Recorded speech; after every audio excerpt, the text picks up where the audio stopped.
that was part 1 of our video. Part 2, which is another video, we're going to do right now. Ba-da-da-ba-da. Games of the night. Where would you like to start? What was your game of the night, your personal game of the night? My personal game of the night was Rockets Mavericks. I think Okay. I think I would go. What was your game of the night? I liked, there's a lot of really good games tonight, to be honest with you. A lot of really good basketball. Don't give me none of that. I really liked the Hornets Spurs just for the gravity of what's going on right now, but we can start with Yeah. Mavs Rockets. I'm willing to go into as well. So this is another 30-point game, 30 plus game that Cooper Flagg has put up in the last, Poop, baby. I don't know, the last run of about 5 games. He's really been on fire. 13 of 25 shooting, 34 points, 12 rebounds, and 5 assists for Cooper Flagg with a block to go along with it in 39 minutes. He's still a teenager, as everyone was saying on Thursday night against Con Knipple. They just fall short to this Rockets. It was a close game. Rockets win 111-107. Amen Thompson, he was the star of this Rockets team tonight. 21, 8, and 9 with 2 steals, 7 of 15 shooting, 7 of 9 from the line. So the free throws improved a little bit, but we'd like to see a little bit more. Jabari also had a very nice game, 7 of 13 shooting, 19 points, 8 rebounds, 2 Oh assists, boy. 3 blocks. Tari Eason contributed with 17, 7, 3, and 2. Like I was saying last night that he plays a lot of winning minutes for them when he's able to be on the court. Tari Eason is like, he has some crazy plus number this year because he's been really phenomenal for them. Şengün with a 14, 14, and 7 on 6 of 20 shooting. His shooting percentages have taken a real enormous dip from the beginning of the season, 6 of which is 20 is not what you'd like to crazy. see. It's No. really not great. And he's trying to shoot out of the shooting slump. Maybe just take better shots. Try to find more open looks.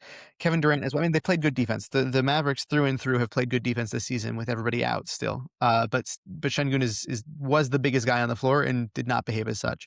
Durant 13, 5, and 8 with 2 steals, 6 of 17 shooting. Again, pretty atrocious array, but he is their most effective scorer. Obviously, he's Kevin Durant, but at the same time, he really is only their the best version of a tried and true shot maker for them. And teams have been able to just load up on him with a lot of injuries that they've had. It's getting harder and harder for this team to operate effectively and appropriately, honestly. And they've become a little bit predictable just because of the lack of depth. It's like really, really hard.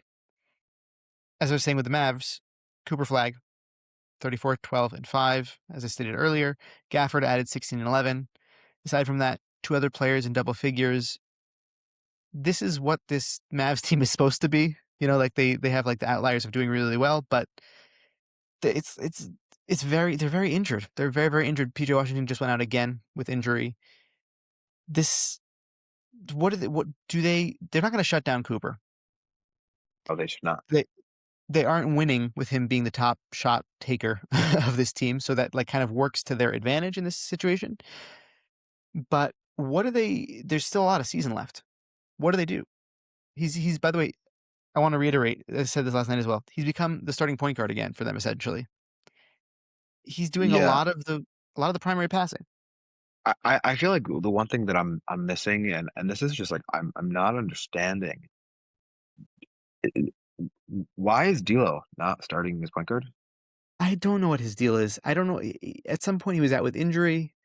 He's healthy. I'm looking at it right now. He's currently healthy. He is their fourth rotation point guard right now. Like, why is he? Why is Brandon Williams getting more minutes than him? I'm just like I am baffled. They have D'Lo is not. He's not Magic. He's not Steph. He's not an all-time point guard, but he is a point guard who is a veteran in the league, who has been an all-star, who has played with 2 of the top 10 greatest players of all time, and has been mentored by both of them, both of whom play at point guard. Just like as a Lakers fan, I've seen D'Lo for many, many, many years. He can be incredibly frustrating, but if you need someone to take the ball up the court, run some point, D'Lo he could do it. And the fact that they're not experimenting. Like, first of all, you have Max Christie as the two. Max and D'Lo were the backcourt for the Los Angeles Lakers for the last 2 years. They know how to operate together. The fact that Jason Kidd is not playing D'Lo, Christie, Najee, Coop, PJ as the starting lineup is boggling my mind. I think, to be honest with you, we kind of see a very specific kind of team around Cooper when he's playing right now, which is people are not getting a lot of space to operate unless they are setting up for Cooper. I think it's Jason Kidd. I really think that's what it is. I think if you're not willing to at least try on defense, which Brandon Williams is willing to do, like if you're just, kind of watching it, he's willing to try on defense. Some games he's better than others, but again, he's small, Um, in regards to D'Angelo Russell, I think teams don't kind of no matter where he would even go at this point, teams really just don't give him a long leash. And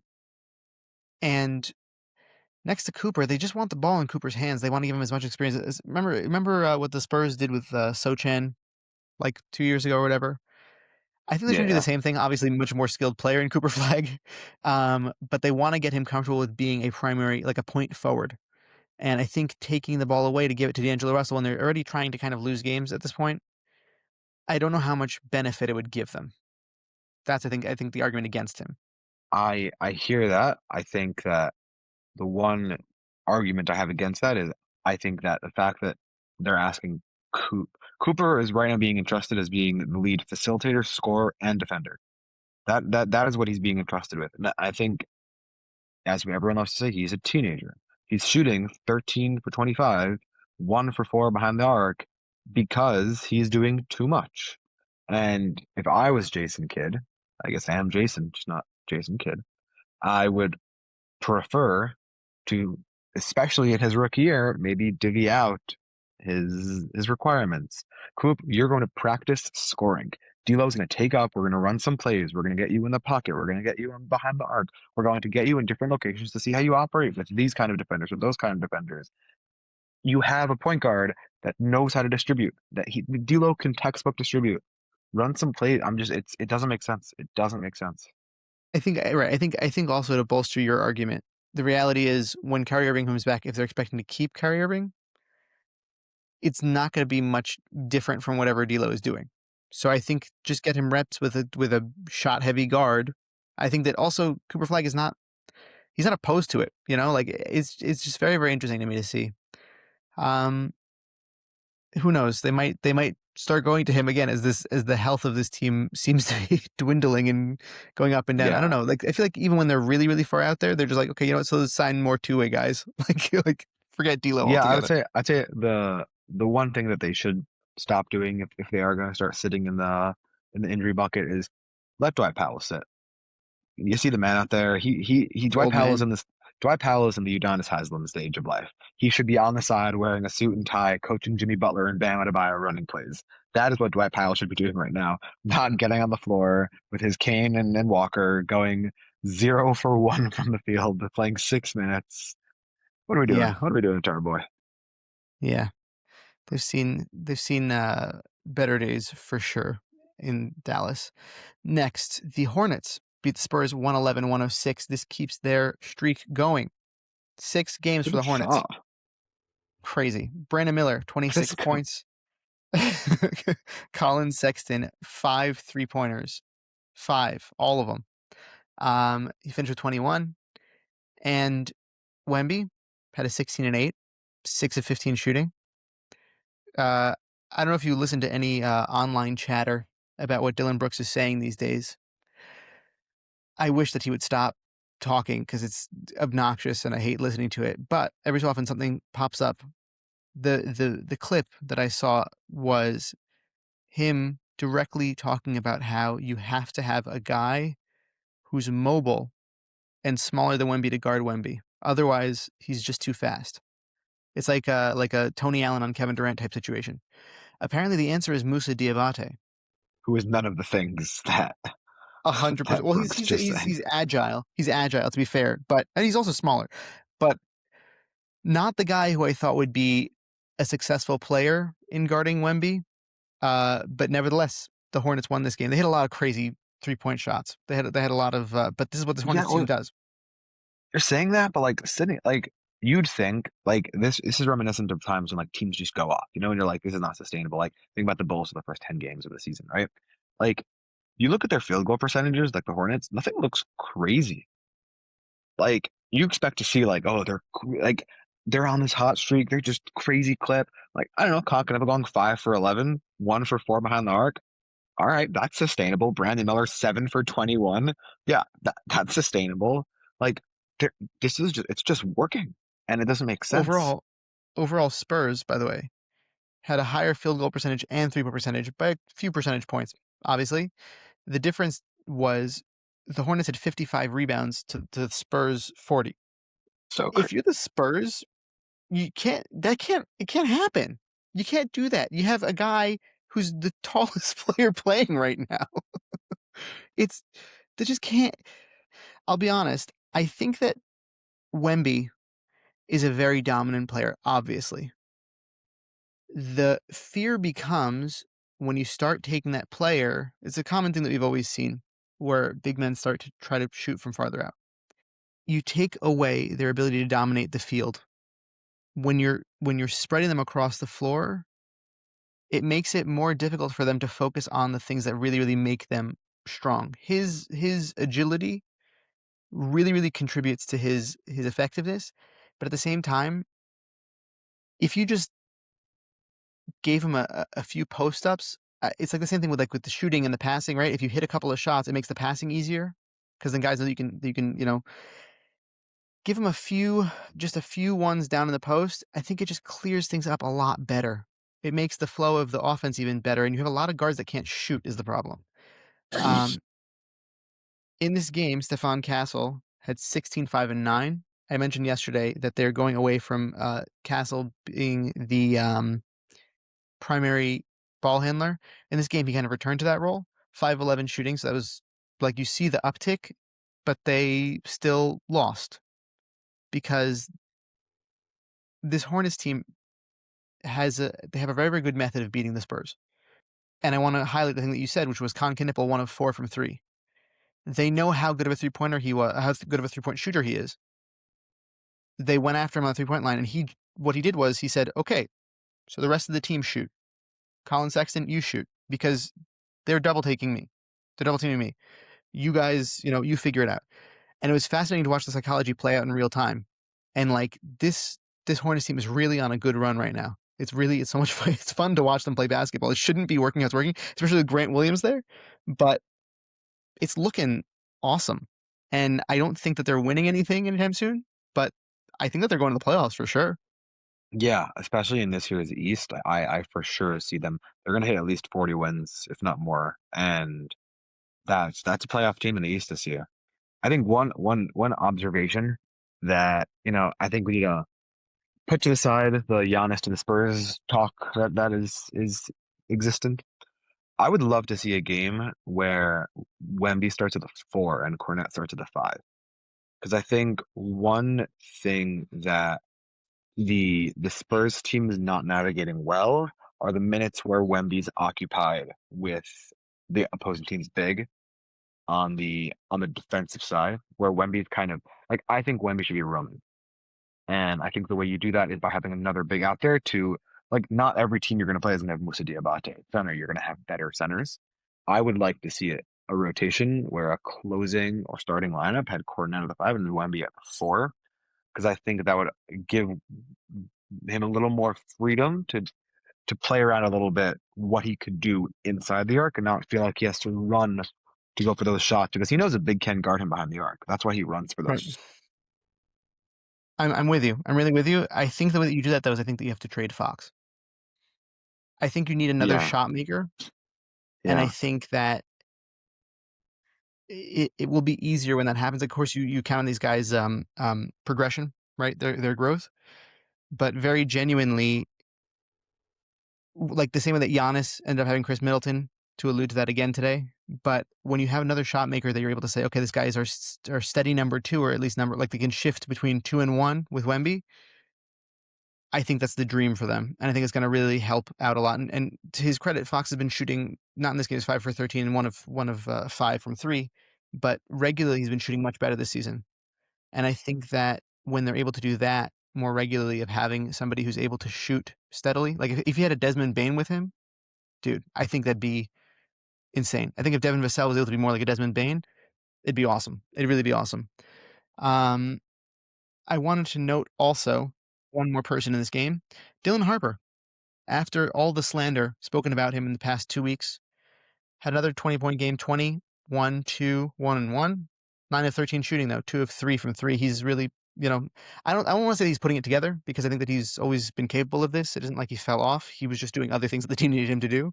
But just really impressive win by the Hornets over the Spurs team that has a lot of talent. Both have a lot of talent. It's always fun to see people in this rookie class competing with each other, because they've just brought Roommates. it every single time. No, Yeah, sorry.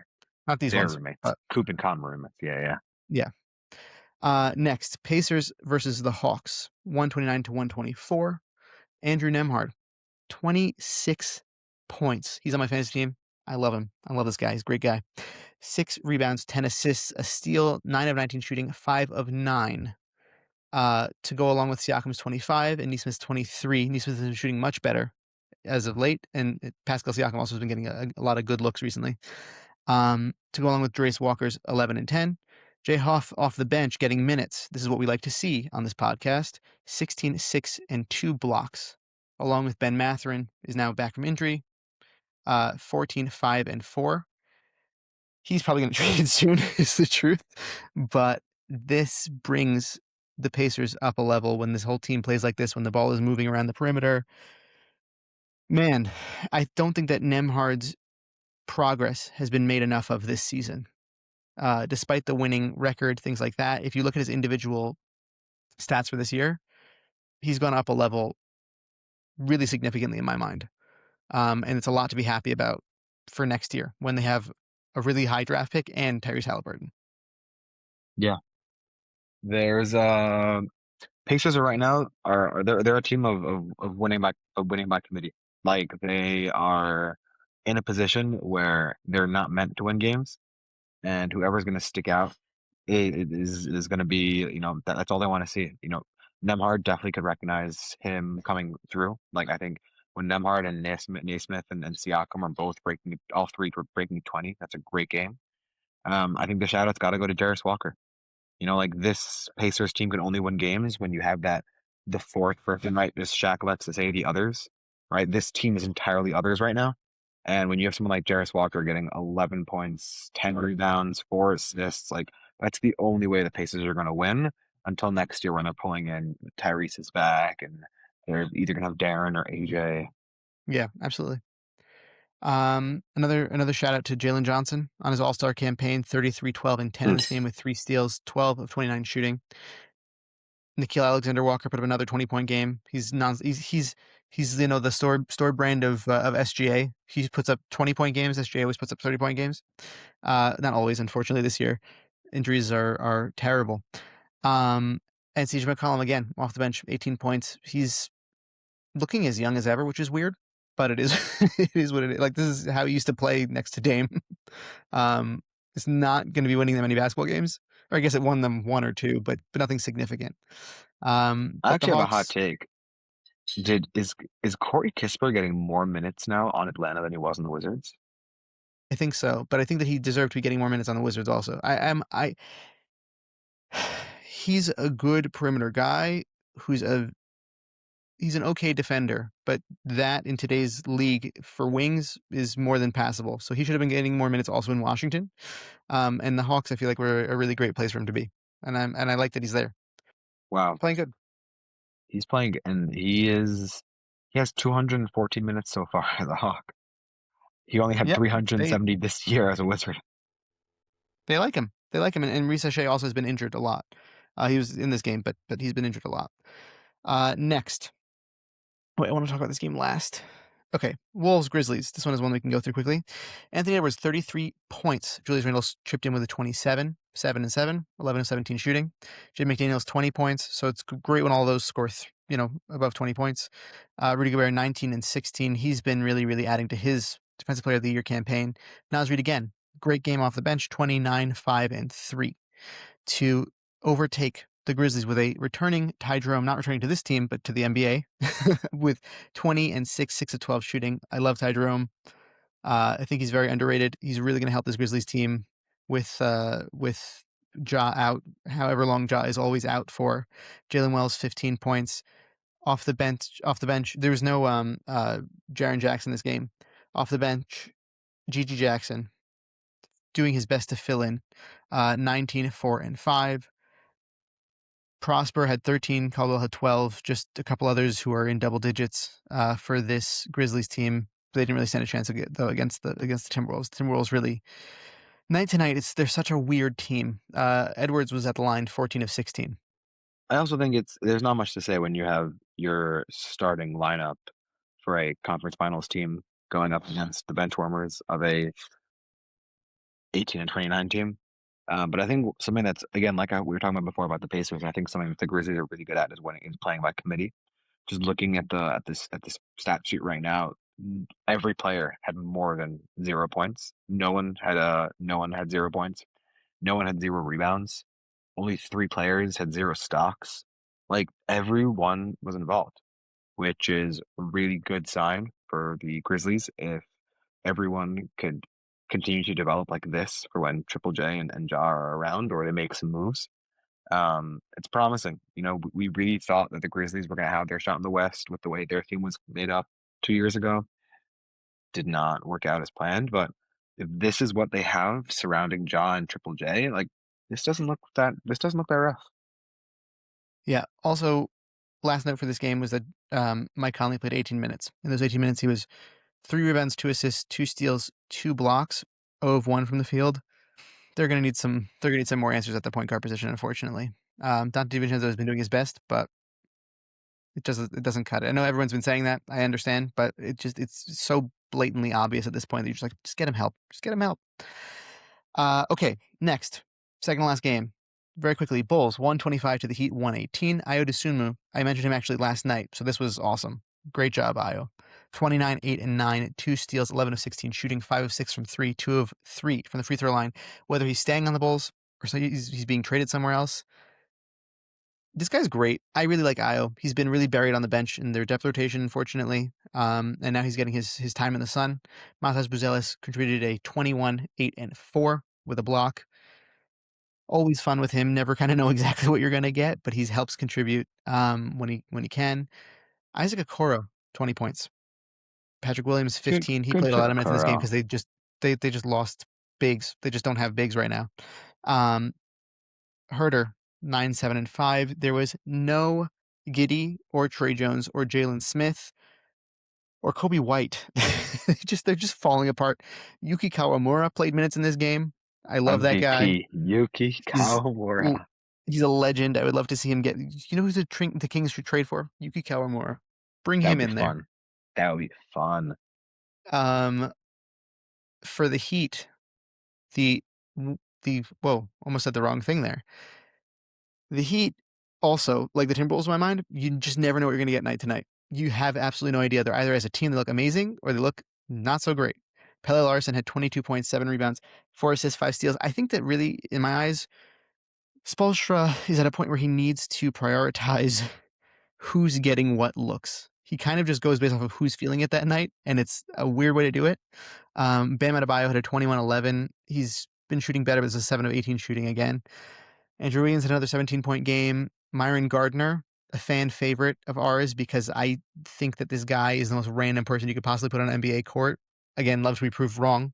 He put up I 12 and 11. honestly did not know who he was until I watched the highlights from last night's game. Yeah, exactly. I watched him his first game in the NBA, and I was just like, this guy is playing minutes over multiple starting caliber people. What is going on here? He's just their hustle guy. Eric Spoelstra loves a hustle guy. He really does. He does love a hustle guy. Hami Hawk is off the bench. 26, 7, 2, and 1 block. And for the last time today, I'll say it forever. Free Kalel Ware. He got 3 minutes tonight. Do better, Spoelstra. Do better. Do I better. don't understand why. I really don't understand why. He just doesn't like him. He doesn't like him. Either trade him or play him, but don't do this. Don't ruin Yeah. somebody's potential. It really it makes me angry. It just is hard because between Bam and Jovic, it's hard to get Ware those minutes. In what way? He was the leading rebounder in the NBA. Like, I'm not saying why he's not does worth the Jovic have to minutes. play minutes over him? Jovic, by the way, played 15 minutes. You know what he did? Nothing. 106 shooting. Like, come on. It's not Yeah, I mean, like yes, but he also had 1 assist, 1 steal, 1 block, two. Like he does. Spoelstra likes players that can do a lot. And this happened to be a very weak game for Jovic, but he does do a lot.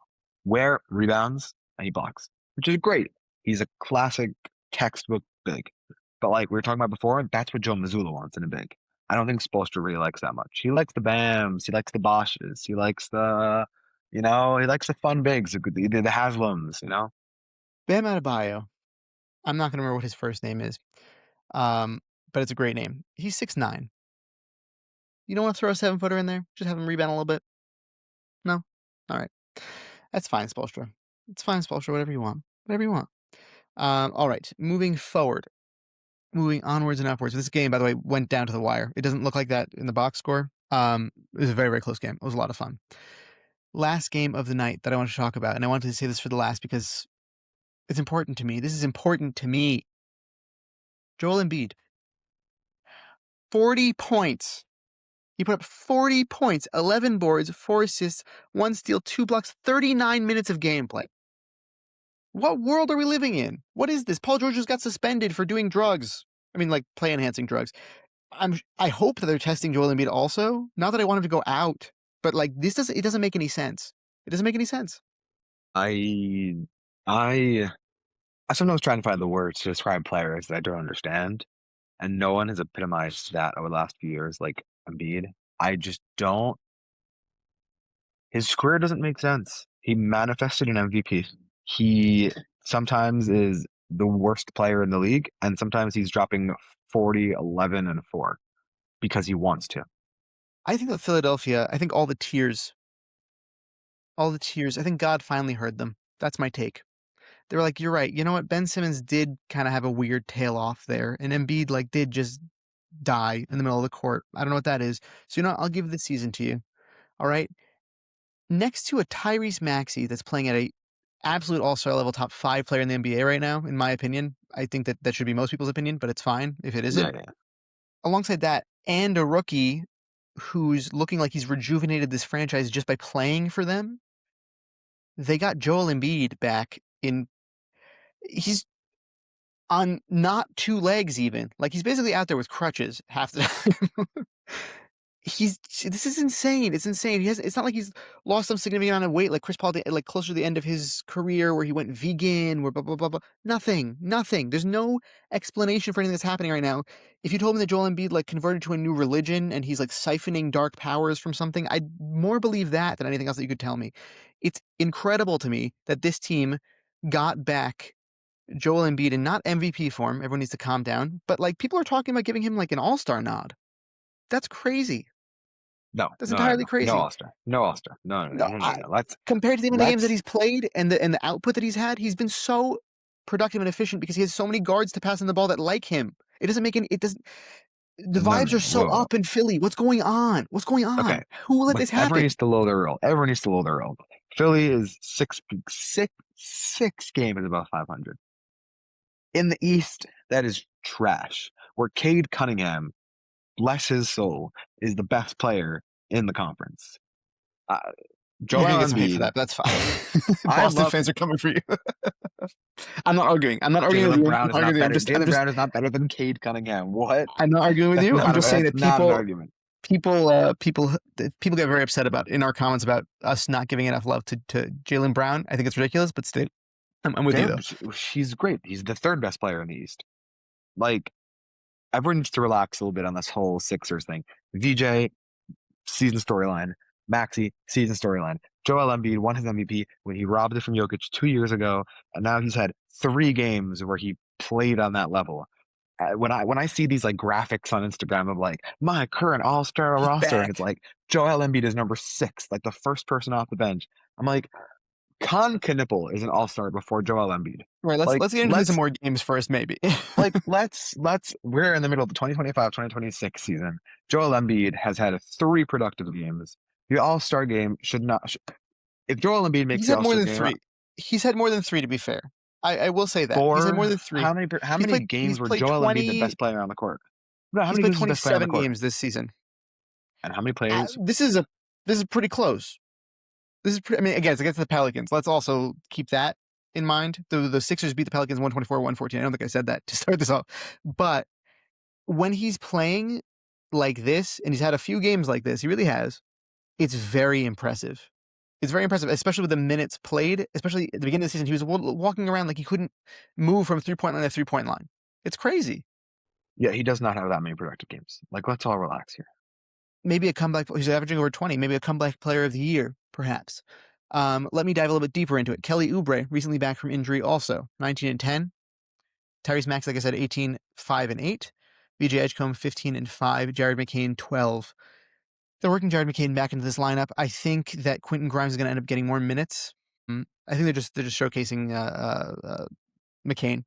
I think Quentin Grimes is going to end up getting more minutes in place of Paul George as well as Kelly Oubre. But yeah, McCain's got to be shipped off. I'm just, I don't know. I find it very impressive. I think that this Sixers team really, really, like, I thought that they were really not going to be not only anywhere near this, again, which is 6 games above 500, I just thought they were not going to be anything like legible. Like it was just going to be a really written off season. And it's really surprising to me. And I really feel like if it breaks their way, like Joel Embiid being around this level of health against a Karl Anthony Towns could get him in a lot of foul trouble. I think Mitchell Robinson would give him a lot of issues, realistically speaking. But Duran would like absolutely whoop him. Like that's not a question to me. But they could get far in the playoffs with this core that they have right now in this Eastern Conference for sure, which is crazy. On the other side of the ball, Saddiq Bey, 34 points, 6 rebounds, 3 assists. He started out this game through the first quarter. I think he had like 5 points. He's been shooting lights out since coming back, and I love that because I love those players that are random players that just kind of get lost in the mix. This season, he's been really, really great. 12 of 19 shooting, 4 of 7 from the 3-point range for him. Trey Murphy's had a better game. He's had a little bit of bounce back game this game compared to last few, 19 points and 9 rebounds. Zion Williamson, 11 points, 30 minutes, 2 of 6 shooting. Yikes. Derek Queen, 19 minutes, 3 of 8 shooting. I don't know what happened with him. I don't remember what happened with him, but he just wasn't having the best game. Jeremiah Fears contributed 12. Jose Alvarado contributed 10. I don't remember if it was with you. Jose Alvarado is literally the penultimate Nick. Like, he just screams Nick to me. Yeah, I agree with that. Yeah. Yeah, this Pelicans team is... They gave the Hawks a top pick. I like a lot of the talent that they have, but they really gave the Hawks a very high draft pick here. The Pelicans are a team in the NBA. They are a team. That is my opinion of the season the Pelicans are having. Do you have any parting thoughts for our fans? I think everyone needs to chill with Joel Embiid. Like a lot. Like I'm getting really annoyed. I'm seeing all this buzz that he's like he's MVP this season. Jokic came back. Let's let him rock. And good luck to Charlotte. I'm happy for you guys. Being a Los Angeles fan with 17 banners up, I know you guys haven't really experienced much of that, except for that one game Kemba Walker had a few points. But like, you got this, guys. I'd love to see you guys win a series, put a banner up in Charlotte. Like, we won a series in the 2025-2026 playoffs. Those are my parting thoughts. It's the best record in 3 years. Isn't that surprising? No, not surprising. No? That's not surprising to you? That the Charlotte's had a few games above 500 and it's their best season in like the longest time. Yeah, that is not surprising. What was surprising to me was the fact that 3 years ago they won 6 games in a row. Yeah, true. I thought that was interesting. Anyways, that was your daily basketball recap in very many minutes. There's a lot more minutes than I thought it would be. That's kind of crazy. Yeah, wow. I guess talk about the trade, a few minutes, different topics. Anyways, thank you all for listening. Jason, thank you for coming on and joining me today on this fine Sunday. And I wish you all a great rest of your weekend. And we'll see you tomorrow.